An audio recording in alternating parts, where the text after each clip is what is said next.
El reloj de pared del salón daba las 10 con la misma solemnidad cansina de cada noche. Su péndulo, un disco de latón que mi abuelo pulía con devoción, era el único corazón que latía con regularidad en esta casa inmensa y vacía. Llevaba años midiendo mi soledad, compás a compás, eco a eco. Mis días eran una sucesión de silencios, rotos apenas por el murmullo de la televisión, o la voz amable de Elena, la mujer que venía a limpiar 3 veces por semana. Ella era, en cierto modo, mi única familia real. El teléfono sonó, y el estruendo fue tan violento, tan ajeno a la paz fúnebre del caserón, que casi derramó la copa de coñac que sostenía con mano temblorosa. Nadie me llamaba a estas horas, mis pocos amigos que aún vivían se acostaban con las gallinas, y los asuntos del negocio los despachaba por la mañana, con la mente más clara. Por un instante, un miedo irracional me recorrió el espinazo. Era una llamada de hospital, un anuncio de desgracia, el preludio del fin. Descolgué con el corazón en un puño. Al otro lado, una voz que tardé un segundo en reconocer, como una melodía olvidada que emerge de la niebla. Era ella, Sofía.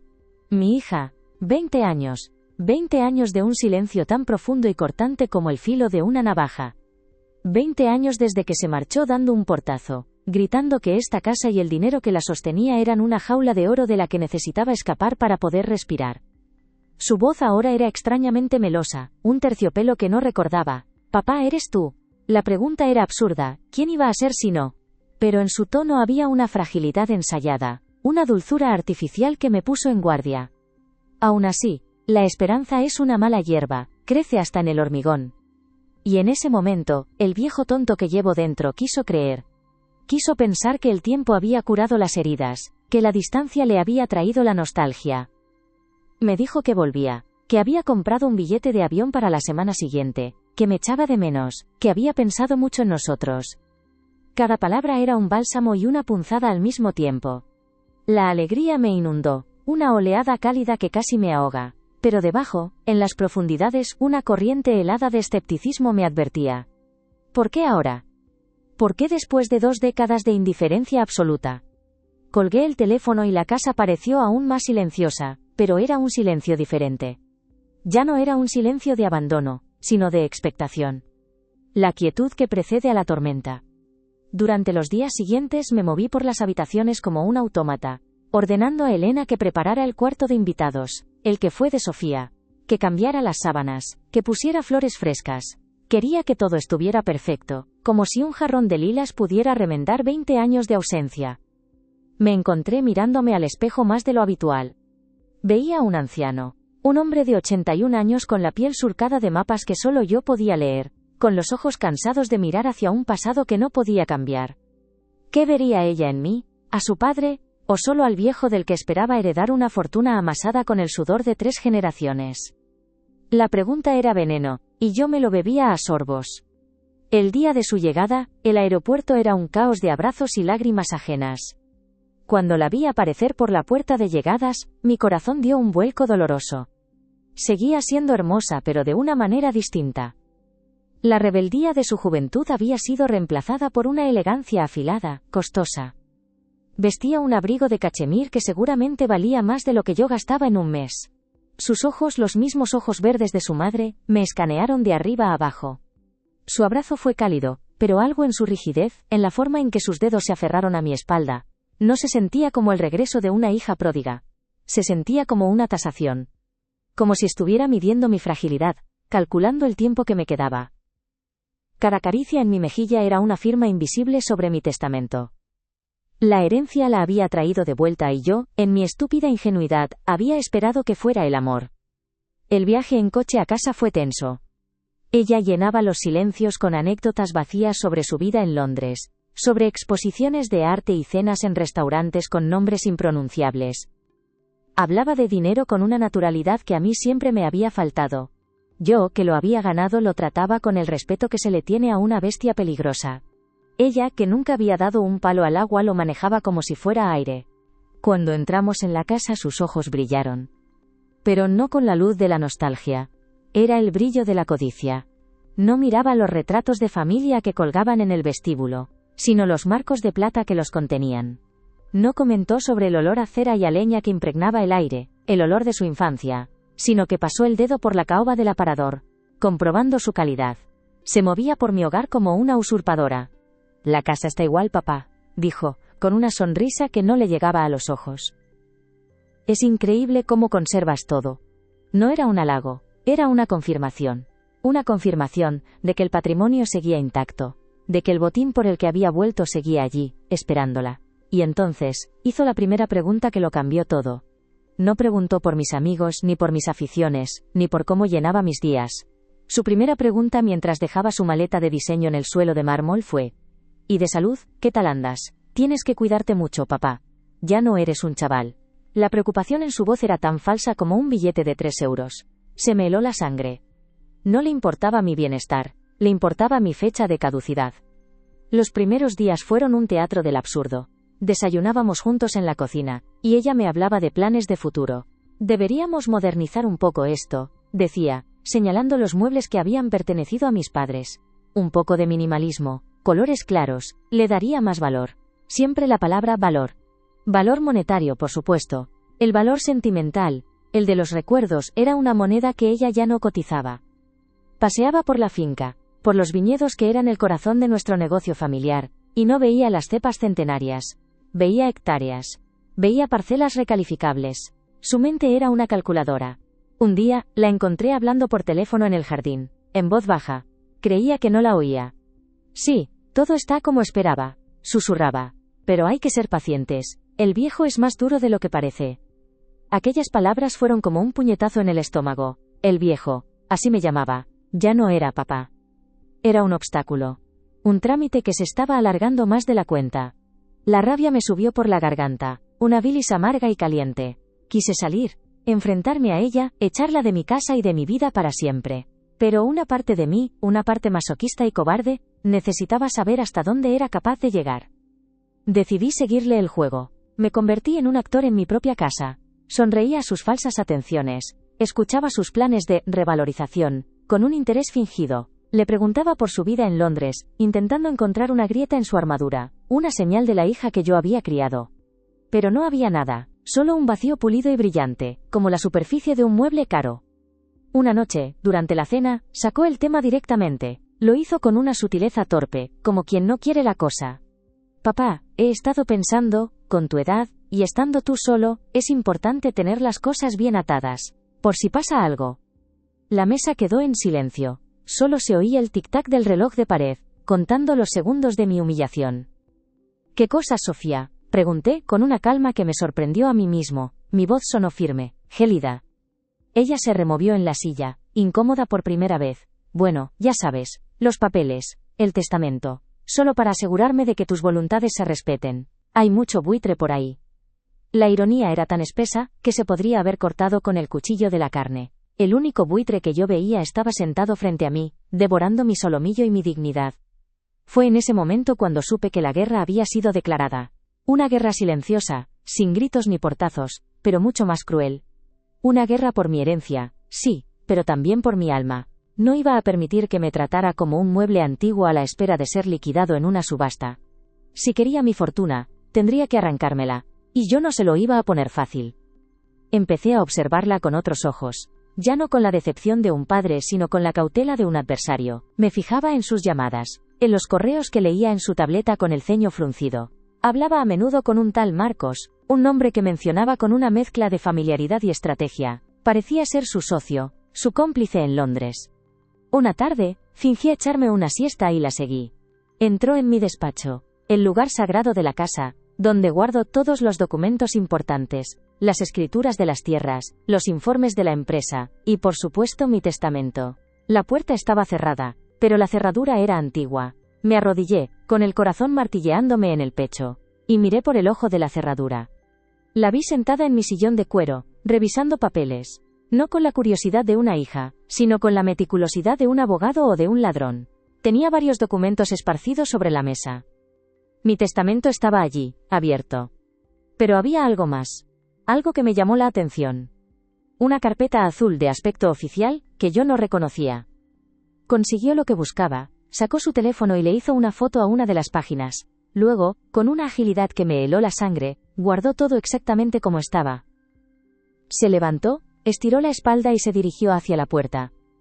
Me aparté justo a tiempo, escondiéndome en el recodo del pasillo, sintiéndome un extraño en mi propia casa.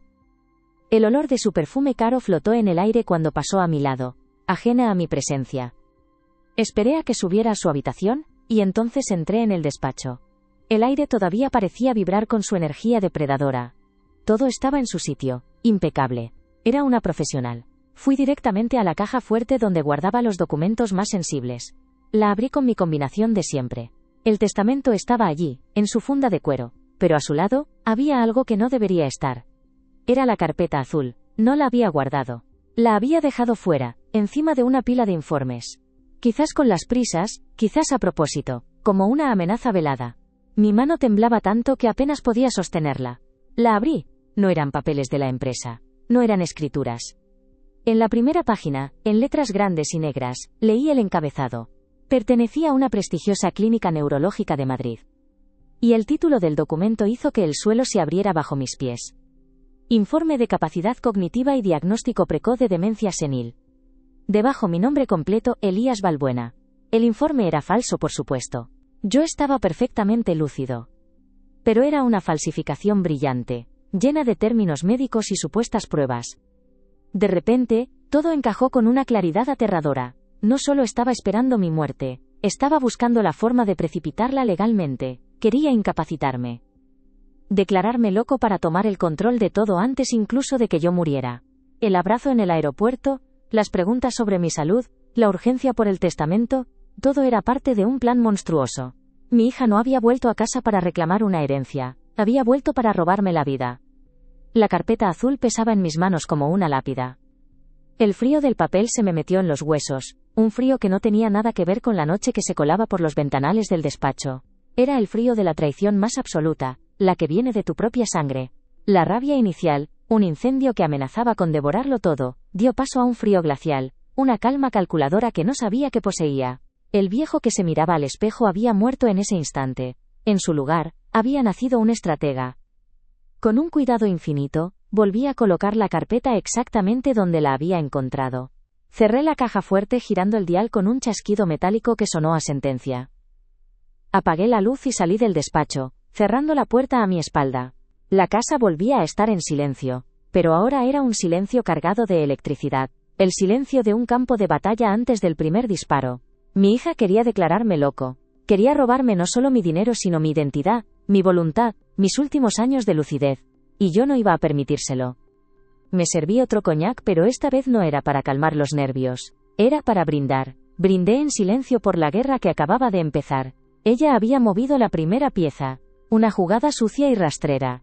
Ahora me tocaba a mí. Y yo, que había levantado un imperio de la nada, sabía jugar. Sabía ser paciente. Sabía ser implacable. La niña bonita que había vuelto de Londres iba a descubrir que su padre no era un anciano senil esperando la muerte.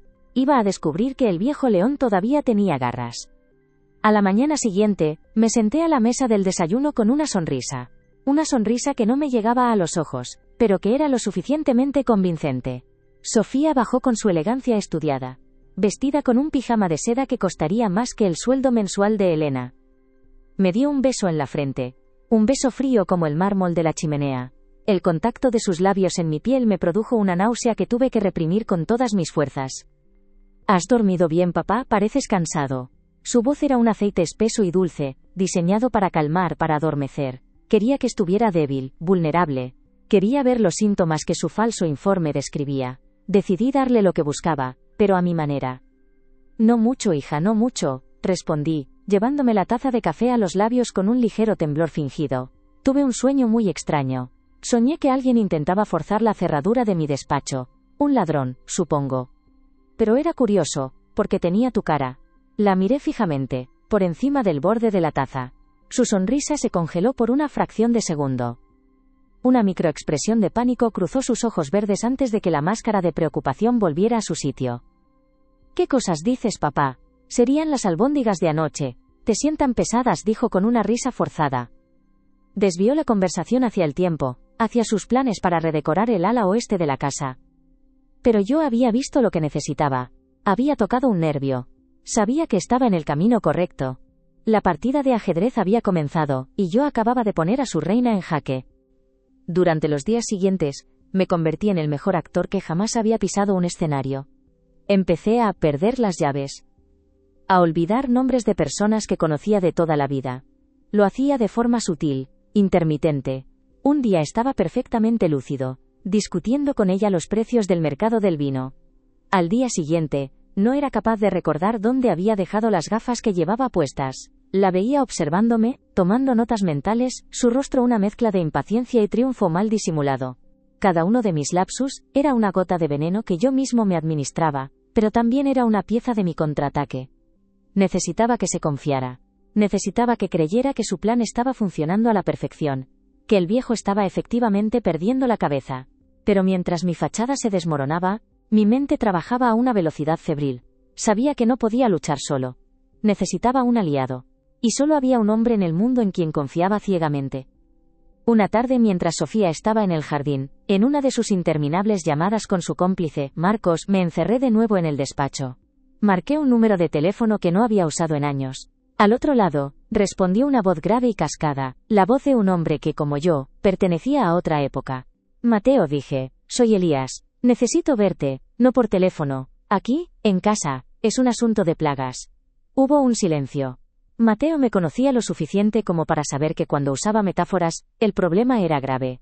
Mañana a las 4. Entra por la puerta de servicio. Que nadie te vea. Mateo llegó puntual como un reloj suizo. Era un hombre bajo y enjuto, con un traje de lana que parecía haber vivido tantas batallas como él. Sus ojos, pequeños y brillantes detrás de unas gafas de montura de carey, lo veían todo. Le hice pasar al despacho y cerré la puerta con llave. No hubo preámbulos. Saqué la carpeta azul de la caja fuerte y la puse sobre la mesa. Léelo, le dije. Mientras leía, el rostro de Mateo pasó de la curiosidad a la incredulidad, y de ahí, a una furia fría y contenida. Cuando terminó, se quitó las gafas y las limpió con un pañuelo, un gesto que solo hacía cuando estaba profundamente perturbado. Esto es, monstruoso Elías. Es una falsificación, por supuesto, pero está muy bien hecha. El membrete es auténtico. Alguien de dentro de esa clínica ha tenido que ayudarla. Lo sé, respondí. Pero un juez podría creerlo. Sobre todo si la única persona que vive conmigo testifica que me estoy volviendo loco. La gravedad de la situación llenó la habitación, tan densa como el humo de un puro. Mateo se levantó y caminó por el despacho, con las manos en la espalda. No podemos denunciarla directamente. Se convertiría en su palabra contra la tuya. Ella dirá que lo haces por despecho, para desheredarla. Necesitamos pruebas irrefutables de su intención. Necesitamos que cometa un error. Necesitamos tenderle una trampa. Y en sus ojos vi la misma chispa de acero que sentía en mi interior. Esta guerra la íbamos a librar juntos. El plan de Mateo era arriesgado pero brillante en su simplicidad. Consistía en darle a Sofía exactamente lo que quería, o al menos hacerle creer que estaba a punto de conseguirlo. El primer paso fue traer a un notario de confianza a la casa. Lo hicimos a plena luz del día. Le dije a Sofía que, siguiendo su consejo, iba a poner mis asuntos en orden. Su sonrisa fue de un cinismo deslumbrante. Creyó que había ganado. Delante de ella, y del notario don Ramiro, empecé a dictar mis últimas voluntades. Describí con todo detalle cómo quería que se repartieran mis bienes. El viñedo principal para ella, la colección de arte para ella, la casa, el dinero en el banco, las acciones de la empresa, todo para ella. Era la heredera universal. Vi cómo se le relajaban los hombros, cómo una luz de pura avaricia brillaba en su mirada. Estaba saboreando la victoria. Pero entonces, añadí la cláusula que Mateo y yo habíamos diseñado. Era la pieza clave de nuestra trampa. Sin embargo, dije con voz solemne, todas estas disposiciones quedan sujetas a una condición. Si en el momento de mi fallecimiento, o en cualquier momento previo, se me declara legalmente incapacitado por cualquier motivo de salud mental, la totalidad de mi fortuna pasará a ser gestionada por una fundación benéfica para la investigación de enfermedades neurodegenerativas. Mi hija, en ese caso, no recibirá absolutamente nada. La mesa quedó en silencio, un silencio tan profundo que podía oír el zumbido de una mosca junto a la ventana. La cara de Sofía era un poema. Pasó del blanco al rojo en cuestión de segundos. La trampa era perfecta. Si intentaba usar su falso informe médico, lo perdería todo. La había desarmado con una sola frase. Su plan de incapacitarme se había vuelto inútil. Ahora, la única forma de heredar era esperar a que yo muriera de forma natural. O, no tan natural. Su reacción fue más rápida y violenta de lo que había previsto. Esa misma noche, la oí discutir por teléfono con Marcos. Su voz era un siseo furioso, lleno de palabras malsonantes. El viejo zorro ha cambiado el testamento. Nos ha jodido el plan. No podemos esperar. No sabemos cuánto puede durar este hombre. Hay que pasar al plan B. Sí, estoy segura. Es la única manera. Colgó con un golpe seco. ¿El plan B? Se me heló la sangre. ¿Qué demonios era el plan B? Los días siguientes fueron una tortura psicológica. La amabilidad fingida de Sofía desapareció, reemplazada por una hostilidad fría y apenas disimulada. Me hablaba con monosílabos, me miraba con un odio que ya no se molestaba en ocultar. La atmósfera en la casa era irrespirable. Sentía su impaciencia como una presión física en el pecho. Estaba esperando algo, preparando algo. Y yo sabía que no era bueno. Una tarde, me sorprendió en el pasillo. «Papá, ha venido a verte un amigo mío», dijo, con una dulzura que sonó a veneno. Detrás de ella apareció un hombre de mediana edad, con un maletín y una sonrisa que no inspiraba ninguna confianza. «Te presento al doctor Aguirre, es psiquiatra. Pensé que sería bueno que hablaras con alguien, por tus olvidos». Era una emboscada. Había traído al enemigo a mi propia casa. Me sentí como un animal acorralado. Pero la rabia me dio fuerzas. Miré al supuesto doctor a los ojos. Una mirada fría y directa. «Doctor», dije, con la voz más firme que pude encontrar. «Agradezco la preocupación de mi hija, pero mi único problema de salud es una alergia. Soy alérgico a los buitres que vuelan en círculos esperando a que el león muera». El hombre se quedó sin palabras. Sofía me fulminó con la mirada. Había ganado esa batalla, pero sabía que la guerra se estaba volviendo más peligrosa. Desesperada, Sofía empezó a cometer errores. Dejó de ser sutil. Un día, encontré un libro sobre plantas venenosas en su mesilla de noche, con una página marcada.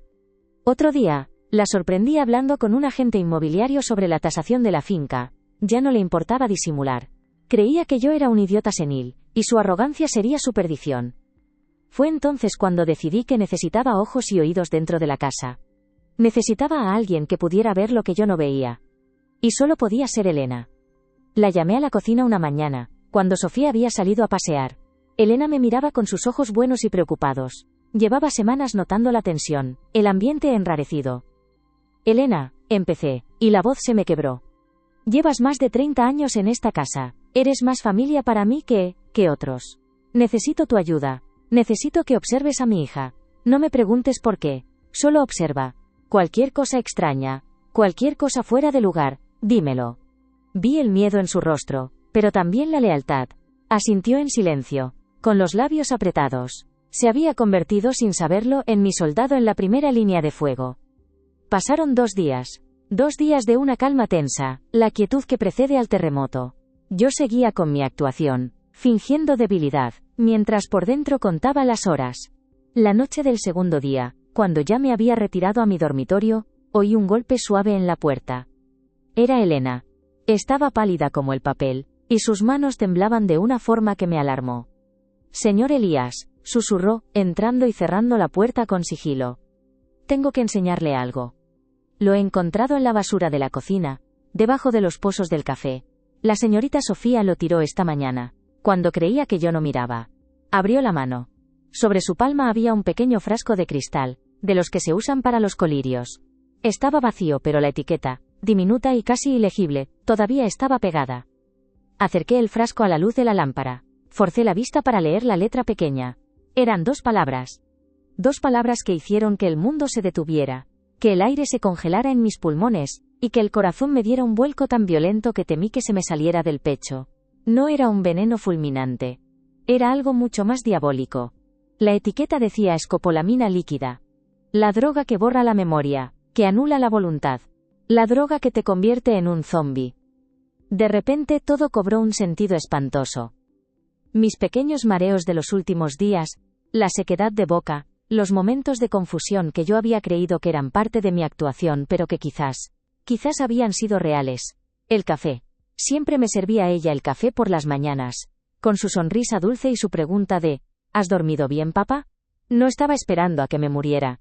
No estaba intentando declararme loco con papeles falsos. Estaba fabricando los síntomas. Gota a gota. Día a día. Me estaba convirtiendo en el demente que necesitaba que fuera. Mi propia hija me estaba envenenando lentamente, robándome la mente delante de mis narices. La traición no era un papel en una carpeta. La traición estaba en mi sangre, corriendo por mis venas. El frasco de cristal era minúsculo en la palma de mi mano, pero su peso era el de un ancla que me arrastraba a las profundidades más oscuras del espanto. Escopolamina. La palabra resonaba en mi cabeza como una campana fúnebre. No era un veneno rápido y piadoso. Era una herramienta de demolición, diseñada para derribar los muros de la mente ladrillo a ladrillo, hasta que solo quedaran ruinas. Mi hija no quería matarme, quería borrarme. La rabia que sentí en el despacho al encontrar la carpeta azul no era nada comparada con esto. Aquello fue una declaración de guerra. Esto era un acto de terrorismo. El frío que me recorrió no fue el de la sorpresa sino el de la certeza. Até cabos sueltos, pequeños detalles que había descartado. El sabor metálico que a veces notaba en el café. La extraña somnolencia que me asaltaba a media tarde. Momentos de niebla mental que había atribuido a mi propia actuación. Cuánto de mi supuesto declive había sido fingido, y cuánto había sido real, inducido por su mano. La idea me revolvió el estómago. Miré a Elena, cuyo rostro reflejaba mi propio horror. Sus ojos, anegados en lágrimas silenciosas, me preguntaban qué íbamos a hacer. En ese instante, dejé de ser una víctima. El miedo se solidificó, convirtiéndose en un diamante de furia, duro y afilado. El viejo Elías Balbuena, el padre dolido, el anciano asustado, murió en esa habitación. En su lugar nació algo más frío, más calculador. Si Sofía quería jugar a ser un monstruo, yo le enseñaría lo que era enfrentarse a uno de verdad. Le pedí a Elena que guardara el frasco como si su vida dependiera de ello. Era nuestra única prueba tangible. Le di instrucciones precisas, con una voz que no reconocí como mía. A partir de ese momento, nadie, absolutamente nadie, volvería a tocar mi comida o mi bebida. Ella se encargaría personalmente de todo, desde la compra hasta el emplatado. La cocina, el corazón de la casa, se convertía en nuestro bastión. Sofía había convertido mi hogar en un campo de minas, y yo necesitaba a alguien que supiera dónde pisar. Esa noche no dormí. Me senté en la oscuridad de mi despacho, con una copa de coñac que no probé, observando las sombras moverse por el jardín. Ya no veía los árboles que plantó mi padre, ni las rosas que cuidaba mi mujer. Veía escondites, ángulos muertos, rutas de escape. La casa se había transformado en un tablero de ajedrez, y yo, que hasta ahora había jugado a la defensiva, estaba a punto de lanzar el ataque más brutal de mi vida. A la mañana siguiente, llamé a Mateo. Mi voz era tan gélida que él mismo se sorprendió. Mateo, olvida el testamento, olvida la incapacitación, esto ha cambiado. Hice una pausa, dejando que el silencio aumentara la tensión. Creo que mi hija está intentando envenenarme. Al otro lado de la línea, el silencio fue absoluto. Pude imaginar a Mateo, quitándose las gafas, limpiándolas, procesando la monstruosidad de mis palabras. Su respuesta no fue de duda, sino de acción. Necesitamos pruebas, Elías. Pruebas irrefutables. Una confesión. Algo que no deje lugar a la interpretación. Su mente de abogado ya estaba trabajando, construyendo un caso. Hay que poner cámaras, micrófonos, tenemos que grabarla, tenemos que pillarla con las manos en la masa. La idea me repugnaba, espiar a mi propia hija en mi casa, pero la repugnancia era un lujo que ya no podía permitirme. Mientras Mateo se encargaba de la logística, contratando a un equipo de profesionales discretos que se harían pasar por técnicos de mantenimiento, mi papel cambió. Dejé de fingir la senilidad. De un día para otro, me convertí en el hombre que era antes de su llegada, agudo, incisivo, con una memoria de elefante. Quería desorientarla. Quería que viera que su veneno no estaba funcionando, que se pusiera nerviosa, que cometiera un error. El cambio en mi comportamiento la desconcertó visiblemente. Durante el desayuno, empecé a hablar de los balances de la empresa, citando cifras de memoria. Corregí un dato histórico que mencionó de pasada. Le pregunté por detalles de su vida en Londres que había comentado semanas atrás. Detalles que un hombre con la mente nublada habría olvidado. La veía observarme por encima de su taza de té, sus ojos verdes entrecerrados, la confusión luchando con la frustración en su rostro. Su arma secreta estaba fallando, y no sabía por qué. La tensión en la casa se podía cortar con un cuchillo, las comidas se convirtieron en duelos silenciosos. Yo comía la comida que Elena me servía directamente de la cazuela, rechazando cualquier cosa que hubiera pasado por las manos de Sofía. No te preocupes, hija, ya me sirvo yo. Sé que estás cansada, decía con una sonrisa que era una declaración de guerra. Ella apretaba la mandíbula, su falsa dulzura cuarteándose como un barniz viejo. Los técnicos llegaron un martes. Eran 2 jóvenes con monos de trabajo que no levantaron ninguna sospecha. Mientras fingían revisar el sistema de climatización, instalaron cámaras diminutas en el salón, en la cocina, en el despacho. Pusieron micrófonos tan pequeños como una cabeza de alfiler en los lugares estratégicos. En 24 horas, mi casa se convirtió en un estudio de grabación, y yo era el director de una película de terror protagonizada por mi propia familia. Ahora solo había que esperar. Esperar a que la serpiente saliera de su escondite. Y no tardó mucho. Frustrada por mi aparente inmunidad a su droga, se volvió más descuidada. Sus llamadas a Marcos eran más frecuentes, más airadas. Gracias a los micrófonos ahora podíamos oírlo todo. No lo entiendo, Marcos. Debería estar ya como un vegetal. Y está más listo que nunca. Le siseó una tarde, creyendo estar sola en el jardín. Se me acaba el tiempo. La gente a la que debemos dinero, no va a esperar eternamente. Dinero. Deudas. Ahí estaba la clave. No era solo codicia. Era desesperación. Mateo contrató a un detective privado en Londres. Un hombre caro, pero eficaz. Queríamos saber quién era Marcos. Queríamos saber a quién le debían dinero. Queríamos conocer la soga que apretaba su cuello con tanta fuerza como para empujarla a cometer un crimen tan atroz. Mientras esperábamos los resultados de la investigación, decidí echar más leña al fuego. Quería provocarla, hacerla salir de sus casillas, obligarla a mostrar su verdadera cara delante de las cámaras. La oportunidad perfecta llegó una noche, durante la cena. Elena había preparado cordero asado, mi plato favorito. Sofía apenas lo probó. ¿Sabes, Sofía?, empecé, con un tono casual. El otro día estuve hablando con Mateo sobre el futuro de la empresa. Estamos pensando en expandirnos, en hacer una gran inversión. Un nuevo viñedo en la ribera del Duero. Requeriría hipotecar una parte importante de la finca, claro, pero es un proyecto a largo plazo, para las futuras generaciones. Sus cubiertos chocaron contra el plato. Levantó la vista, y en sus ojos vi un pánico puro. Hipotecar la finca significaba reducir su valor líquido. Significaba que incluso si yo moría, no tendría acceso inmediato a una fortuna en efectivo. Su plan de saldar sus deudas se desmoronaba. ¿Hipotecar? ¿Estás loco?, espetó, olvidando por completo su papel de hija cariñosa. Esta finca es el patrimonio de la familia, no puedes hacer eso. Soy el dueño, puedo hacer lo que me plazca, respondí con frialdad. Y como tú bien dices, es para las futuras generaciones. Aunque claro, para eso primero hay que tenerlas. La miré fijamente. Nunca me has hablado de tu vida. ¿Estás casada? ¿Tienes hijos? ¿O solo tienes socios como ese tal Marcos? Su rostro se descompuso. La mención de Marcos, unida a la amenaza financiera, fue demasiado. Se levantó de golpe, tirando la silla hacia atrás. Tú no sabes nada de mi vida. No tienes derecho a meterte. Has estado toda tu vida sentado sobre tu montaña de dinero, juzgando a los demás. Su voz se elevó hasta convertirse en un grito, lleno de un veneno que ninguna droga podría igualar. Te equivocas. Este dinero lo he ganado yo, y mi padre antes que yo, trabajando de sol a sol en estas tierras mientras tú te dabas la gran vida en Londres.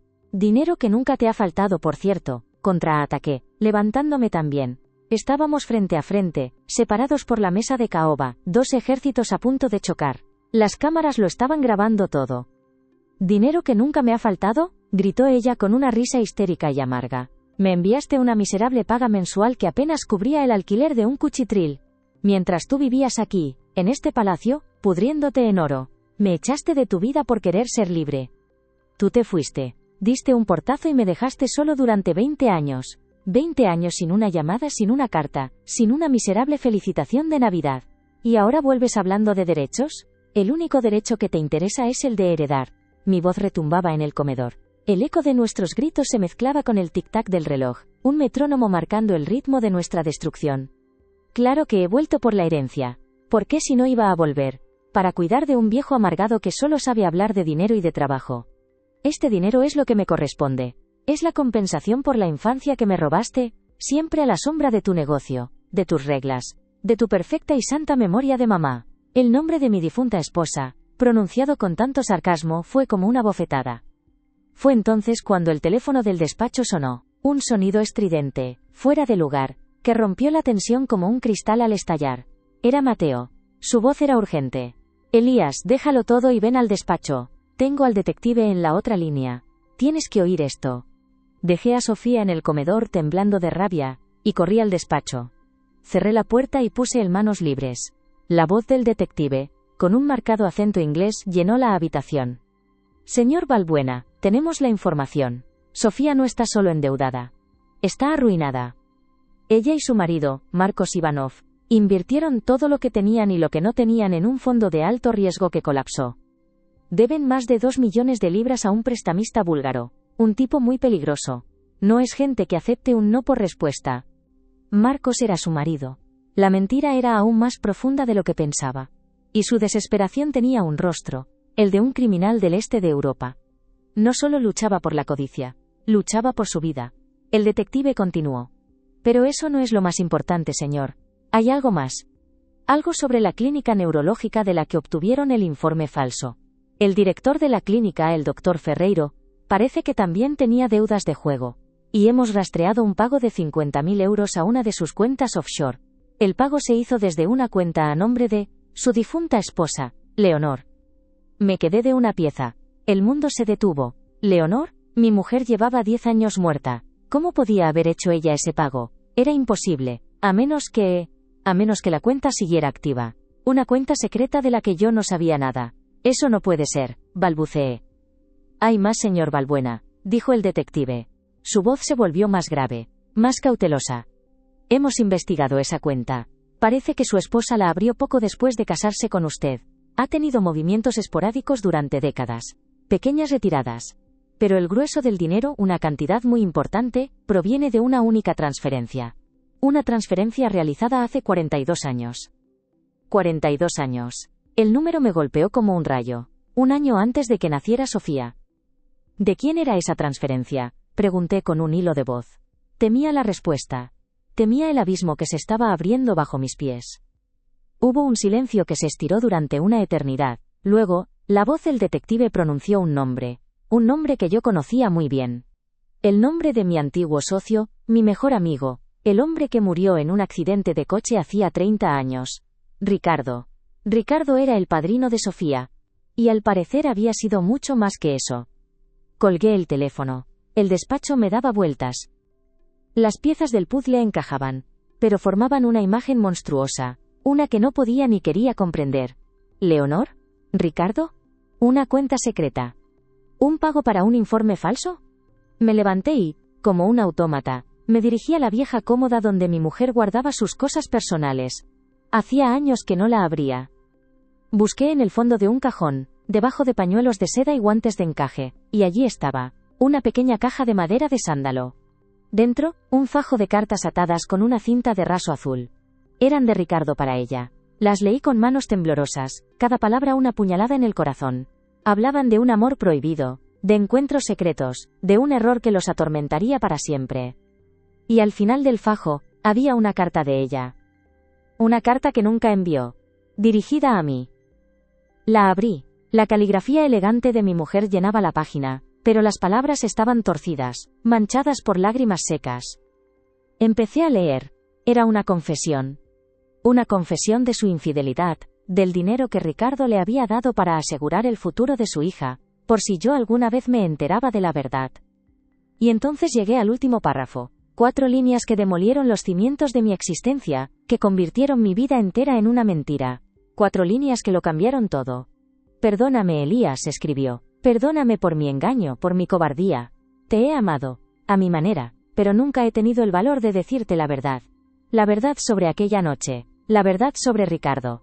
La verdad sobre la niña que has criado como tuya. Sofía no es tu hija. La carta temblaba en mi mano, pero yo estaba extrañamente quieto. El papel era fino, casi traslúcido por el paso de los años, y las palabras de mi mujer, de Leonor, eran fantasmas de tinta que habían esperado 4 décadas en la oscuridad para venir a devorarme. Sofía no era mi hija. La frase era simple, brutal, un epitafio para la vida que yo creía haber vivido.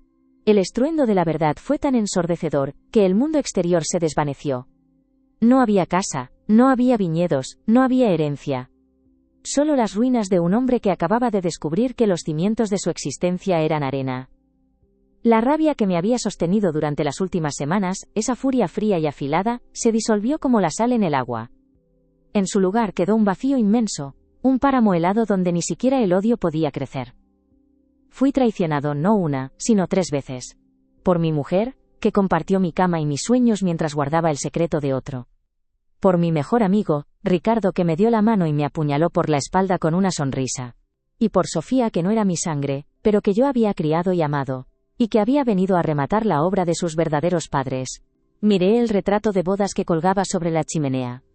Leonor sonreía, con sus ojos verdes, los mismos ojos que ahora me miraban con codicia desde el otro lado de la mesa del comedor.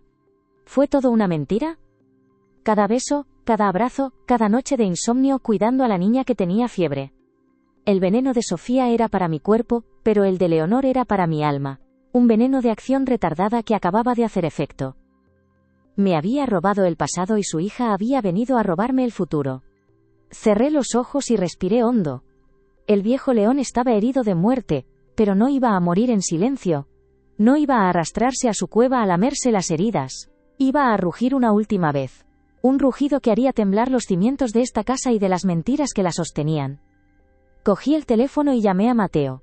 Mi voz sonó extraña a mis propios oídos, desprovista de toda emoción. Era la voz de un hombre que ya no tenía nada que perder. Mateo, ven a casa, ahora mismo, dije. Trae contigo las grabaciones. Todas. Y el informe del detective. El juicio va a empezar esta noche. No esperé su respuesta. Colgué y luego llamé a la cocina. Elena, dije con la misma calma sepulcral. Por favor, sube al salón y espera junto a la puerta.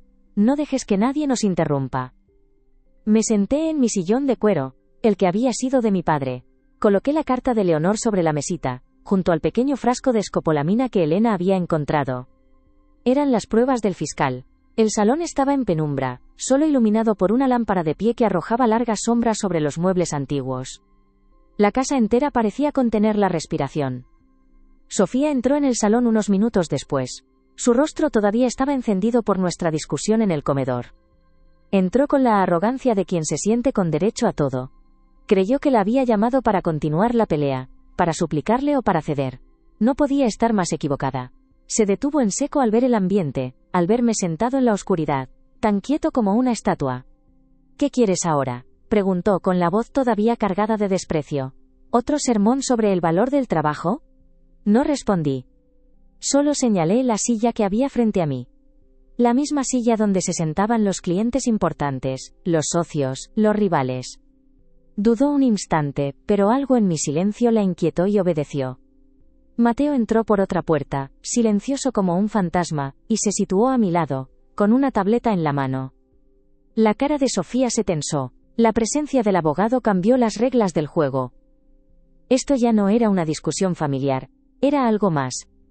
Antes de hablar de herencias, de dinero o de derechos empecé, y mi voz resonó en el silencio. Vamos a hablar de deudas. Sus ojos se abrieron como platos. Un destello de pánico puro. Deudas que tienes en Londres, con gente poco recomendable, unos 2 millones de libras si no me equivoco. ¿Es correcta la cifra? Abrió la boca para negar, pero las palabras no le salieron. Mateo, a una señal mía, pulsó un botón en la tableta. La voz de Sofía llenó la sala, metálica y siseante. No lo entiendo, Marcos, debería estar ya como un vegetal.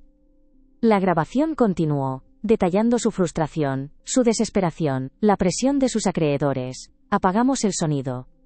Sofía estaba pálida como un muerto.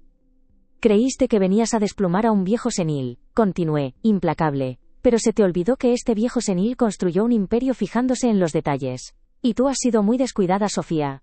Empujé el pequeño frasco de cristal por la superficie pulida de la mesa. Se deslizó hasta detenerse justo delante de ella. Escopolamina.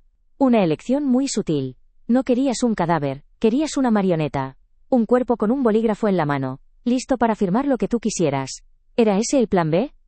Las lágrimas empezaron a brotar de sus ojos, pero no eran lágrimas de arrepentimiento, eran lágrimas de rabia, de frustración por haber sido descubierta. No sabes lo que es. No sabes lo que es vivir con el agua al cuello, deberle dinero a gente que te puede hacer desaparecer. Tú nunca has tenido ese miedo. Su voz era un quejido desesperado. El último intento de una criminal por hacerse pasar por víctima. Tienes razón, nunca he tenido ese miedo, admití con una calma que la desarmó, porque nunca he vivido por encima de mis posibilidades. Nunca he pretendido ser lo que no soy. Y sobre todo, nunca habría intentado destruir a la única persona en el mundo que me quedaba para salvar mi propio pellejo. Me incliné hacia adelante, y por primera vez, mi voz se cargó de la furia helada que había estado conteniendo. ¿Creías que no me daría cuenta? ¿Creías que el amor de un padre es tan ciego que no distingue el veneno en su café de la mañana? Se derrumbó. Sollozó con el cuerpo encogido, la cara entre las manos. Su fachada de mujer sofisticada y cruel se había hecho añicos, revelando a la niña asustada y avariciosa que había debajo. Por un instante fugaz, sentí una punzada de la vieja lástima, del antiguo amor. Era el eco de un sentimiento muerto, el dolor fantasma de un miembro amputado. Pero entonces, recordé la carta. Y el último vestigio de compasión se extinguió. Esto es por lo que has venido, ¿verdad? Dije, mi voz volviendo a ser un témpano de hielo. Por la herencia. Por el dinero de los Balbuena. Por lo que crees que te corresponde por derecho de sangre. Ella asintió entre sollozos, incapaz de hablar. Sí, es mi derecho, soy tu hija. Y entonces, le di la estocada final. La que la mataría más que cualquier veneno. Empujé la carta de Leonor por la mesa, de la misma forma que había empujado el frasco. Léela. Levantó la vista, con los ojos hinchados y rojos. Vio la caligrafía de su madre y frunció el ceño, confundida. Cogió el papel con manos temblorosas y empezó a leer.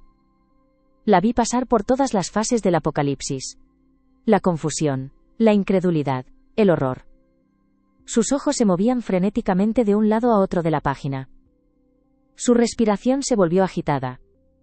Y cuando llegó al final, al párrafo que había demolido mi mundo, un sonido gutural, un gemido de animal herido, escapó de su garganta. Levantó la cabeza y me miró. Y en sus ojos ya no vi codicia, ni odio ni miedo, vi un vacío absoluto, el mismo vacío que yo había sentido una hora antes. Su identidad, su nombre, su historia, todo se había desintegrado en unas pocas líneas de tinta. No, susurró, no es verdad, es mentira. Es una mentira tuya para desheredarme. ¿Te parece que necesito mentir después de todo esto? Pregunté, señalando el frasco y la tableta. Tu madre lo escribió. Tu verdadero padre Ricardo le dio el dinero para asegurar tu futuro. El mismo dinero que tú usaste para pagar el informe médico falso. ¡Qué ironía! Usaste el dinero de la traición de tus padres para financiar la tuya. La miré, ya no como a una hija, sino como a una extraña. Una extraña que llevaba el rostro de la mujer que amé, y los genes del hombre que me traicionó. No has venido a reclamar la herencia de tu padre. Porque yo no lo soy. No hay nada para ti en esta casa, porque esta casa nunca fue tuya. Se quedó en silencio, con la carta arrugada en su puño. Su mundo se había derrumbado igual que el mío. Pero mientras yo me mantenía en pie entre mis ruinas, ella estaba sepultada bajo las suyas. Era el final. No habría policía, no habría escándalos. Su castigo era mucho peor que la cárcel. Su castigo era la verdad. La verdad de quién era y de dónde venía. Una verdad que la perseguiría el resto de su vida. Me levanté. El juicio había terminado. Mateo te acompañará a tu habitación. Coge tus cosas. Solo lo imprescindible. Un coche te estará esperando en la puerta en 10 minutos para llevarte a la estación. No quiero volver a verte en mi vida. Me di la vuelta, dándole la espalda para siempre. ¿Y qué hay de ellos? Balbuceó, su voz apenas un susurro. La gente a la que debo dinero, me matarán. Me detuve en el umbral de la puerta pero no me giré. Ese es tu problema, no el mío. Es la herencia que te dejaron tus verdaderos padres, la desesperación. Hice una pausa y añadí, más para mí que para ella. Aunque te dejaré algo. No por ti, sino por el recuerdo de la niña a la que enseñé a montar en bicicleta. Mateo se encargaría de darle una cantidad suficiente para desaparecer, para empezar de cero en algún lugar donde nadie la conociera. Era un acto de piedad, no de amor. El último adiós a un fantasma. La oí salir, sus pasos arrastrándose por el mármol del vestíbulo. La puerta principal se abrió y se cerró con un chasquido sordo. Y entonces, el silencio. Un silencio nuevo, absoluto. Un silencio de purga, de limpieza. Elena se acercó a mí, con los ojos llenos de una compasión que me calentó el alma. Puso una mano en mi brazo. Se acabó, señor Elías. Mateo asintió, con una mirada de profundo respeto. En ese momento, en medio de la devastación, lo entendí. Mi familia no se había ido, mi familia estaba allí, a mi lado.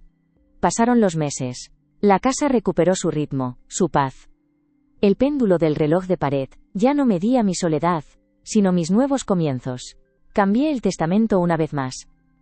La mayor parte de mi fortuna iría a la fundación que había imaginado, pero una parte sustancial, la casa y una renta vitalicia, serían para Elena. Y Mateo, mi leal amigo, sería el albacea y recibiría la parte de la empresa que una vez perteneció a Ricardo. Era justicia. No una justicia de sangre sino de lealtad. Una tarde, sentado en el despacho, encontré una vieja fotografía. Una de un cumpleaños de Sofía, cuando tendría 7 u 8 años. Estábamos los tres, Ricardo, Leonor y yo, sonriendo a la cámara, con la niña en el centro, soplando las velas de una tarta. Durante un momento, el dolor amenazó con volver. La imagen de una felicidad que nunca fue real. Pero entonces miré más allá de la mentira. Vi a un hombre que amó a una niña con todo su corazón, que la cuidó y la protegió. Y me di cuenta de una verdad universal y profunda. La traición no puede borrar el amor que se dio. El engaño no puede anular los momentos de felicidad genuina, aunque estuvieran basados en una premisa falsa. La sangre te da parientes, pero la lealtad, el sacrificio y el tiempo compartido son los que forjan una familia. Yo había perdido una hija de sangre que nunca tuve, pero había ganado la certeza de que el verdadero legado no está en un apellido, ni en una cuenta bancaria. Está en los lazos que elegimos, en la confianza que construimos, y en la dignidad con la que nos enfrentamos a las verdades más dolorosas. Guardé la fotografía. Ya no me causaba dolor sino una extraña paz. La herencia la había traído de vuelta, sí, pero al final, no se llevó nada de valor. El dinero, las tierras, la casa, todo eso eran solo cosas. Lo que ella había venido a buscar, el derecho de sangre, era una ilusión. Y lo que yo había encontrado en el proceso, la verdad sobre mí mismo y sobre quiénes eran mi verdadera familia, era el único tesoro que importaba. Un tesoro que ningún ladrón, por muy cercano que fuera, podría arrebatarme jamás.